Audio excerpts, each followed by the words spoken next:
what I was most pleased with. I think sometimes when you're at certain levels, that I've been at some good clubs, that when the cameras are there, you want them to see everything you do and everything that your players are, and you want your players to sort of rise to that.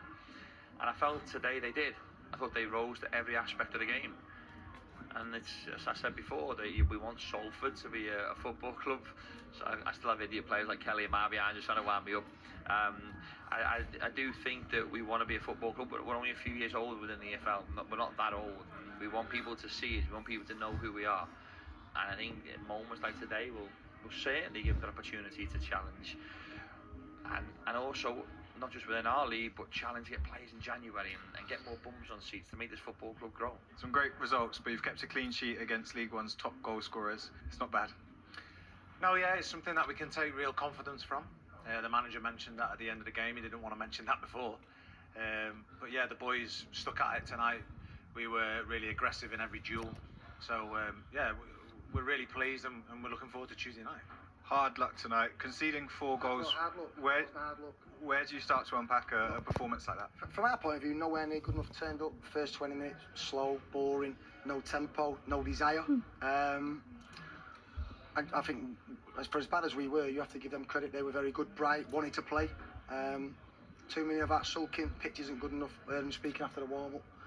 Pitch is not this, pitch isn't great. Well, they played on the same pitch and could deal with the ball.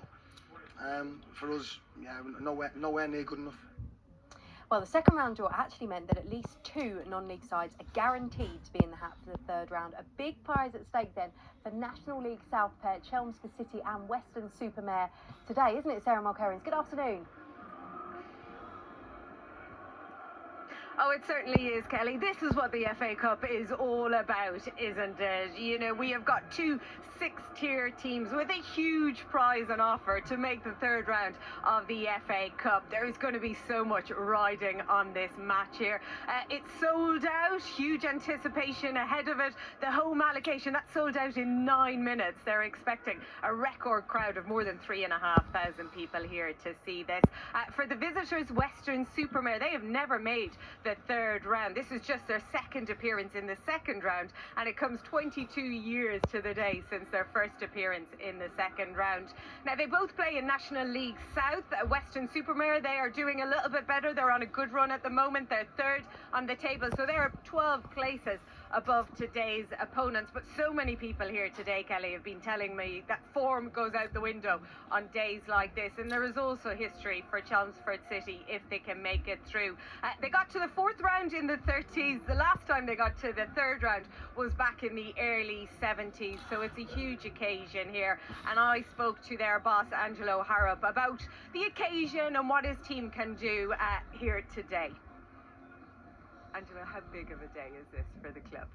Yeah, there's no point in me dressing this down at all. What an occasion for our football club, our fans, our players, and our staff as well. It's an amazing occasion, and one that you know, I'm really excited, anxious, nervous, but all the feelings that you'd expect. How do you deal with a week like this when you know what the prize is on offer? Well, I always say that you just got to attack the week. You know, we know what we're playing for. I'm not a manager or even when I was a player to sit back and go, I wish I'd have done that. Leave everything on the line. We did it in the last round. Thought we were outstanding in the last round with the atmosphere and how big that game was. So it's something we're used to and something, like I say, we just got to attack and be confident with. You know the team obviously from this league. It was a goalless draw back in August. Is there anything you can take from that game? Yeah, I mean, it was one of the first games of the season. It was a good a point for us away from home. Look, they're a good side. I think it all goes out the window today. It's an FA Cup, and I expect that type of game today. I think it'll be a close game, but one that I think we'll come out on top of. In terms of the team as well, a lot of big players in that squad. You know, how important is that in their experience and being able to deal with occasions like this? I think experience is really key in football. I never used to think that, but I think, you know, I've managed in some big games now. This is probably the biggest game I've managed in. But, you know, the likes of Lyle, the likes of, you know, Ricky Holmes and Tom Lapsley being around this, you know, they'll really help our younger players. But it's strange for me. We've got a young group. We have got a young team, but they seem to thrive off these occasions. And I think that preparation from the last round really helped us today. And you mentioned Lyle. He's up there with 8 goals so far in the competition. I'm sure he'll be hoping for more today. Yeah, he does. He definitely doesn't need any introduction. He's a player that thrives off these these environments and occasions, and you know, it gives me confidence knowing that he leads the line, and he's a real class act for us. The very best of luck. Thank you guys, thank you. And that Lyle is, of course, Lyle Taylor, former Nottingham Forest striker. He plays with Chelmsford City. He signed for them over the summer. Chelmsford City, they've gone fully professional. There's big plans and projects here afoot.